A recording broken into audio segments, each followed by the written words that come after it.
Hello, welcome back guys to Spotaria channels here. Today in this video I'm going to show you a tutorial how to view other people's edits in Lightroom on iPhone. But before it, I hope you guys click subscribe and the bells button to support this channel. And so now without any further ado, let's get started to the video.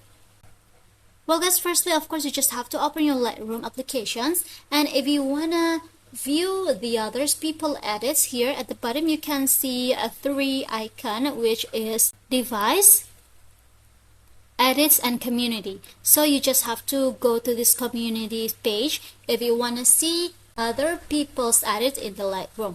So here you can see other people's that uploaded to the Lightroom, like this one, and simply just go ahead to this suggest to view other people's edit, yeah guys, like this one. Just tap on the photos that you want to see for the edits, for the details edit.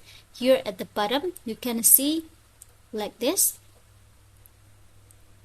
Just tap on the photo that you like it. So yeah, I think it's enough guys. Thank you for watching this video. Don't forget to leave your like and comments below, and I'll see you soon on the next one. Goodbye.